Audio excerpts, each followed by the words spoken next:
Bienvenue sur Africa 24 dans cette nouvelle édition du QG News, au sommaire de l'actualité. Au Togo, une cité des métiers pour lutter contre le chômage. Le chômage et le sous-emploi touchent près de 29% des jeunes dans ce pays. Et la construction d'un chemin de fer sur une partie du parc national de Nairobi est finalement interrompue. Ce projet ferroviaire avait suscité une vive polémique.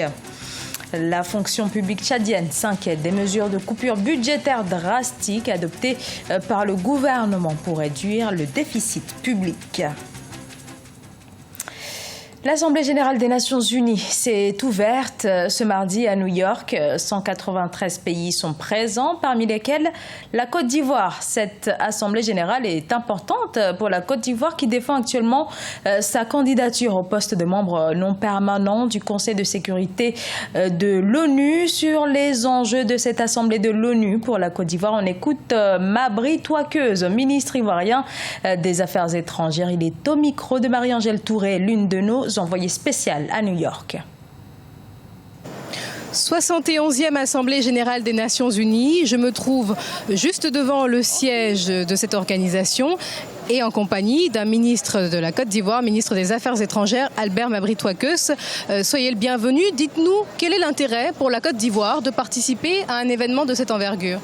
De grands intérêts. Vous savez que cette Assemblée fait suite à l'engagement des États membres des Nations unies à mettre un accent particulier sur le développement durable. L'agenda donc 2030 est engagé. Dans ce cadre-là, la COP21 a été signée et beaucoup de pays sont en train de le ratifier. On prépare la COP22 au Maroc et il est bon que le débat général sur cette question qui est inscrit comme donc thème principal de l'Assemblée enregistre la présence de la Côte d'Ivoire qui évidemment compte sur le respect des engagements des uns et des autres pour un monde meilleur. Je voudrais également dire qu'à titre personnel, nous sommes candidats pour un poste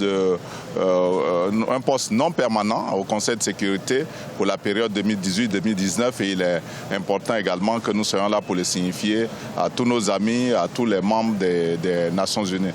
Et puis enfin, vous savez tous que le président Ouattara a été invité à US Africa Business Forum qui habituellement se tient à Washington, qui cette fois-ci a été délocalisé à New York en raison de l'Assemblée générale et qui pour cette année donc a inscrit la Côte d'Ivoire au nombre des 3 pays qui sont donc des pays sur lesquels il doit avoir des présentations, la Côte d'Ivoire, le Nigeria, la Tunisie. Donc nous sommes heureux d'être là et bien entendu il y a toujours le débat sur la migration, sur la paix et la sécurité dans le monde. Effectivement, la migration, mais par exemple, on prend ce thème-là, migration, on prend les changements climatiques. Est-ce que ce sont des thèmes cruciaux pour la Côte d'Ivoire? Des thèmes cruciaux pour la Côte d'Ivoire. Quand je prends la migration, vous savez que nous avons presque le quart de notre population qui est constituée de populations étrangères, non ivoiriennes. Et nous gérons cette question. Donc nous sommes un pays de transit, nous sommes un pays tampon.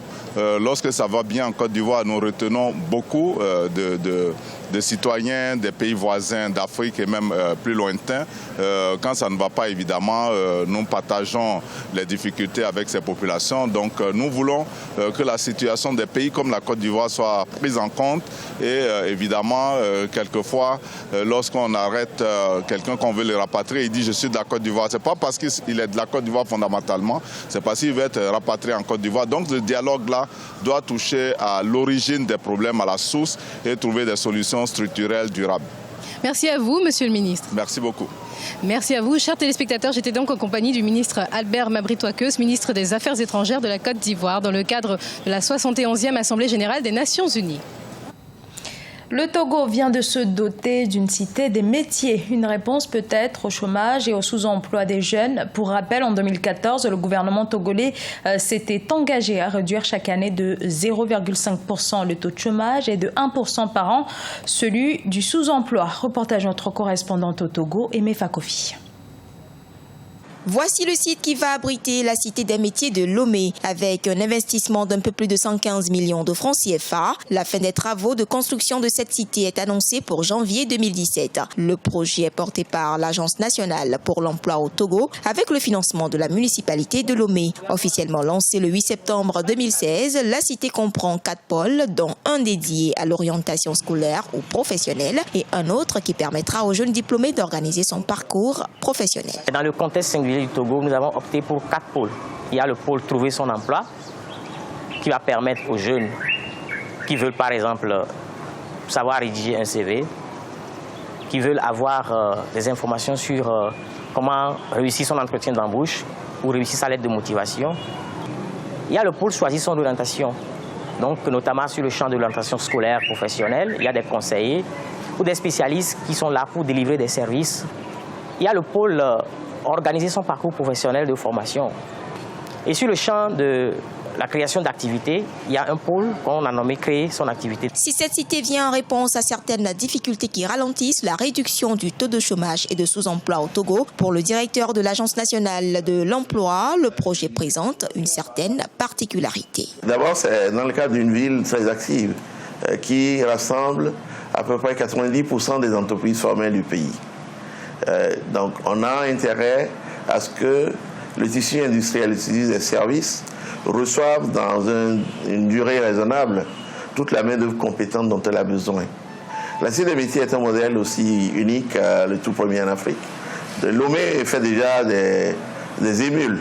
Abidjan, Douala et d'autres pays vont rentrer en ligne. Et nous serons donc dans le réseau mondial de la Cité des métiers, ce qui permet à Lomé de jouer le leadership dans la communauté des cités de l'Afrique. Avec la Cité des métiers de Lomé, l'Agence nationale pour l'emploi espère réduire sensiblement le chômage et le sous-emploi au Togo. En 2011, le taux de chômage était estimé à 6,5% et le sous-emploi était de l'ordre de 22,8%. En 2015, le chômage est de l'ordre de 3% contre un peu plus de 26% pour le sous-emploi. Après les multiples manifestations des écologistes, les autorités kenyanes décident finalement de ne pas aller au bout du projet de chemin de fer devant occuper une partie du parc national de Nairobi. Il s'agissait d'une initiative du président Uhuru Kenyatta, un projet présidentiel qui menaçait un écosystème déjà très fragile. Olivia Héredobray. Suite aux protestations de défenseurs de l'environnement, le tribunal national de l'environnement du Kenya a bloqué la construction d'une nouvelle ligne de chemin de fer longue de 6 km qui doit couper le parc national de Nairobi. Selon les militants, cette ligne de chemin de fer menace l'un des plus anciens sanctuaires de la faune du pays. Des parties du réseau ferroviaire sont déjà en construction et un lancement officiel était prévu pour la fin septembre 2016. Pour Kanidi Lekalale, directeur du réseau africain pour la protection des animaux, la poursuite des travaux se fait déjà ressentir sur le parc et les conflits avec la vie sauvage risquent de s'aggraver. Lorsque le réalignement du chemin de fer a été réalisé il y a quelques mois, certains des animaux du parc ont été perturbés et sont sortis du parc. Les gens les ont retrouvés dans leurs résidences. Les animaux préfèrent aller dans les résidences que de rester dans le parc. Cette fois-ci, en raison de toutes ces perturbations, leur zone de dispersion ira au-delà des domaines. Des dizaines de manifestants ont présenté une pétition au siège des services de la faune du Kenya, KWS. Objectif de la pétition, appeler à un changement d'itinéraire du chemin de fer. Les militants accusent les hauts fonctionnaires du KWS de permettre la construction de la ligne ferroviaire à travers une zone protégée sans égard pour l'écosystème. Les Maasai ont renoncé à cette terre pour sa conservation et ils sont les gardiens de ce parc. Nous ne consentons pas à cela et nous voulons que KWS nous donne une réponse satisfaisante, nous donne leurs paroles qui vont protéger le parc et ne pas permettre à Kenya Railways de mettre en place l'infrastructure. Le projet de chemin de fer d'un coût de 3 milliards de dollars est une initiative du président kenyan Uhuru Kenyatta. La ligne ferroviaire d'une longueur de 482 km va relier la ville côtière de Mombasa à Nairobi. Les parcs de jeux et la richesse de la vie sauvage attirent des touristes du monde entier au Kenya. Pour le gouvernement, construire des infrastructures accélère le développement dans un pays où la pauvreté sévit toujours. Au Tchad, les mesures de restriction budgétaire prises en août pour répondre à la crise économique que traverse le pays provoquent des remous sociaux, notamment du côté de l'enseignement. À quelques jours de la rentrée scolaire, les professeurs revendiquent leurs primes de recherche et les étudiants protestent contre la suppression de leur bourse d'études. Reportage de Mamat Ramadan, correspondant au Tchad. À quelques jours de la rentrée académique 2016-2017, les syndicats des enseignants supérieurs et les étudiants sont en grève. Les enseignants-chercheurs revendiquent le paiement de 2 mois d'arriérés de salaire et des primes, tandis que les étudiants protestent contre la suppression des bourses d'études annoncées par le gouvernement. Une situation qui risque de compromettre la rentrée universitaire prévue en octobre 2016. Les arrêts de primes sur le plan national dans toutes les institutions de l'enseignement supérieur, les arrêts de primes sont de l'ordre de 6 à 7 mois. Donc, pour d'autres choses, c'était donc les arrêts des frais du jury, des vacations et autres comme ça, qui ne sont pas versés jusqu'à ce jour. Et vient encore s'ajouter donc le retard sur les salaires. On est en train de courir maintenant le 2e mois d'arrêt de salaire. Les raisons avancées selon le ministre pour supprimer la bourse est que le pays est en crise économique. Donc c'est vraiment les 7 milliards de la bourse seront reversés dans les œuvres sociales. Mais en tant que représentants des étudiants, nous connaissons à peu près les conditions dans lesquelles les étudiants étudient. Les autorités en charge de l'enseignement supérieur indiquent avoir pris bonne note de la situation qui prévaut à l'approche de la rentrée académique. Elles appellent les différentes parties concernées au dialogue afin de trouver les solutions adéquates. La situation d'abord globale du pays, je n'ai pas à rappeler. C'est une situation économique difficile que le pays traverse. Et ce n'est pas seulement au niveau du ministère de l'Enseignement supérieur que des mesures ont été prises. Vous vous rappelez certainement des 16 mesures prises par le gouvernement. Et maintenant, compte tenu de l'austérité, le gouvernement envisage naturellement de revoir un certain nombre de critères. Et pour ce qui est de bourses intérieures, je dis bien les bourses intérieures, qui se chiffrent aujourd'hui à des milliards. Et donc, quand même, c'est des dépenses difficiles et surtout difficilement soutenables dans la durée. Donc c'est pourquoi, pour ce qui est de bourses intérieures, il a été envisagé de les transformer en œuvres universitaires. Rappelons que le gouvernement tchadien a pris des mesures de restriction budgétaire en août 2016. Parmi ces mesures, la suppression des bourses et des indemnités de recherche pour faire face à la crise financière que traverse le pays.